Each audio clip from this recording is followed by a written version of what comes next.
Hello everyone. देखिए आज अपन पढ़ रहे हैं derivatives of length of arc. तो देखिए इस चैप्टर के अंदर आपको कहाँ से शुरू करना है। सबसे पहले आते हैं अपन पोलर कोऑर्डिनेट। तो पोलर कोऑर्डिनेट क्या होते हैं? दैट मीन्स आपने पिछली क्लास में मतलब 11th-12th स्टैंडर्ड में पढ़ा था, कार्टेशियन कोऑर्डिनेट पढ़े थे। ये आपका एक्स एक्सिस और ये आपका y axis and let this a point P as coordinate x and y. ये इसके एक्स और वाई कोऑर्डिनेट होते हैं। तो ये x होता है वो यहां से, ये आपका y कोऑर्डिनेट o से यहां से मान सकते हैं। दैट मीन्स जो x लेंथ होती है वो o से m है और y लेंथ होती है वो p से m होती है। अब अपन किसी पॉइंट को बताने के लिए, उसकी लोकेशन ट्रेस करने के लिए दो प्रकार की डिस्टेंस की हेल्प लेते हैं, जिनको अपन x और y कोऑर्डिनेट्स कहते हैं। अब इसकी जगह, इन दोनों डिस्टेंस की जगह एक एंगल और एक डिस्टेंस काम में लिया जाए। दैट मीन्स इसी पॉइंट P की लोकेशन के लिए सपोज एक एंगल थीटा जो कि इस ओरिजिन से बनाता है, दिस एंगल इज थीटा, और इसकी सीधी स्ट्रेट लाइन O से P काम में लिया जाता है। तो इस P के कोऑर्डिनेट को अपन लिखते हैं r, थीटा। अगर अपन को P का एंगल पता चल जाए, इसको इनिशियल लाइन कहते हैं OX को, और O को अपन पोल बोलते हैं। O को पोल और OX है वो अपनी इनिशियल लाइन कहलाती है। तो इनिशियल लाइन से जो एंगल बनता है, उस एंगल का अपन पोल के साथ में बनता है, उसको अपन थीटा से रिप्रेजेंट करें। और O से P जो R होती है उसको अपन रेडियस वेक्टर नाम से बताया जाता है। तो इस तरह से अपन ने देख लिया कि इस एंगल और इस r डिस्टेंस की हेल्प से x और y को रिप्रेजेंट कर सकते हैं।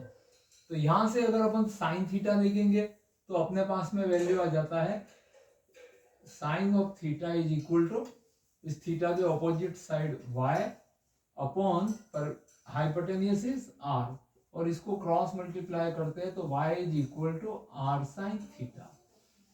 y is equal to r sine theta, ये y कोऑर्डिनेट का इस एंगल थीटा से रिलेशन होता है। और इसी तरह से अगर cos थीटा देखा जाए, then base x upon hypotenuse, और इसको क्रॉस मल्टीप्लाई करेंगे then x is equal to r cos theta. ये दूसरा अपने को, दैट मींस कार्टेशियन कोऑर्डिनेट को r थीटा से अपन कनेक्ट कर सकते हैं।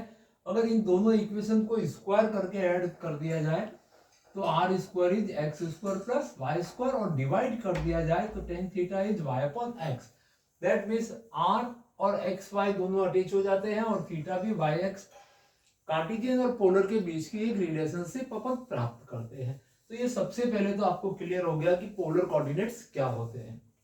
अब अपन आगे बढ़ते हैं कि डेरिवेटिव्स ऑफ आर्क क्या होते हैं। तो इसमें आपको क्या क्या पढ़ना है। मान लीजिए एक कर्व है, यहाँ पे ये कर्व C है जिसका डायग्राम यहाँ पे दिया है। ये आपकी O से X इनिशियल लाइन है, जिसको अपन एक्स अक्ष कह सकते हैं, initial line, that means x axis है। और इसको मैंने पोल लिखा है, दैट मींस जिसको ओरिजिन अपन कार्टेशियन में कहते हैं। इस कर्व के किसी पॉइंट P के पोलर कोऑर्डिनेट r और थीटा है। दैट मींस O से P जो लेंथ होगा, ये OP लेंथ है, इसको अपन r कह सकते हैं। और इनिशियल लाइन से जो एंगल बनता है उसको थीटा से रिप्रेजेंट किया जाएगा। अब इस P पे एक टेंजेंट खींचा गया, टेंजेंट दैट मींस टच करता हुआ एक लाइन खींचा गया, यहां से P से T टेंजेंट ड्रॉ किया गया। तो टेंजेंट का जो एंगल है इनिशियल लाइन से वो साई एंगल है। दैट मींस ये उसके स्लोप को बताता है, इसका इंक्लाइनेशन है उसका ten Sai, that is slope of tangent होता है। और अब यहां से इन दोनों, ये आपका रेडियस वेक्टर है और ये आपका टेंजेंट T का पार्ट है। तो इन दोनों के बीच का जो एंगल होता है, मतलब angle between tangent and radius vector of a curve is given by phi, इसको फाई से बताते हैं। तो इन तीनों में एक रिलेशनशिप हमेशा याद रखिए कि देखिए यहाँ पे मैं सपोज एम पॉइंट लिखता हूं, तो ट्रायंगल POM, ट्रायंगल POM, आपने पिछली क्लासों में 9th क्लास में एक थ्योरम पढ़ा था कि exterior angle of a triangle is equal to sum of opposite integer. तो यहाँ का एक्सटीरियर एंगल देखा जाए इस OM को अगर x तक प्रोड्यूस माने तो ये एक्सटीरियर एंगल जो साई है इसके ऑपोजिट आने वाले इंटीरियर के सम के बराबर होता है। तो एक तो इंटीरियर थीटा हो गया और प्लस जब ये एंगल फाई है तो इधर वाला एंगल होगा, ये भी वर्टिकल ऑपोजिट एंगल होने से कितना होगा, फाई होगा।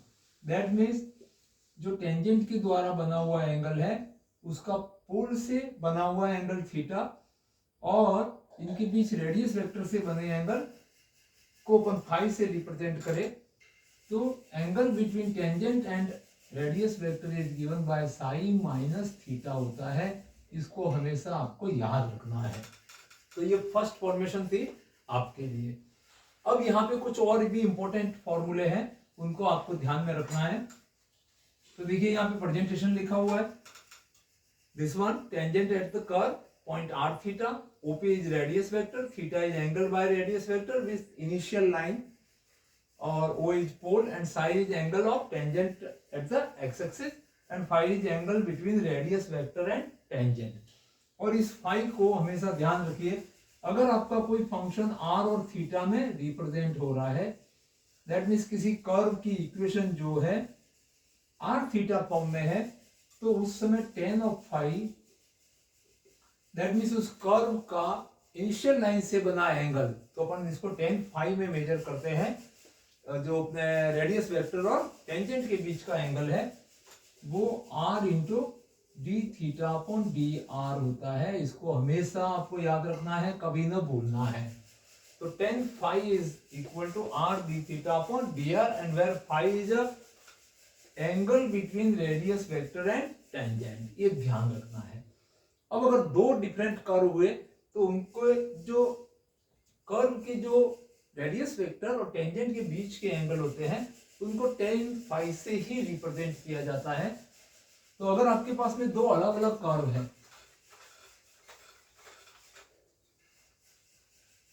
मान लीजिए ये आपका कर्व C1 है और ये यहाँ पे एक और कर्व C2 है। अब इन दोनों कर्व के बीच का एंगल निकालना है तो उनको tan phi से दोनों की रेडियस वेक्टर से मेजर किया जाएगा। ये आपका फर्स्ट कर्व, ये C1 और ये आपका C2 कर्व है। तो यहां से देखिए, मान लीजिए C1 के द्वारा बना एंगल tan ऑफ phi 1 है और C2 से बना हुआ एंगल tan ऑफ phi 2 है। इसको आप स्लोप m1 कह सकते हैं और इसको स्लोप m2 कह सकते हैं।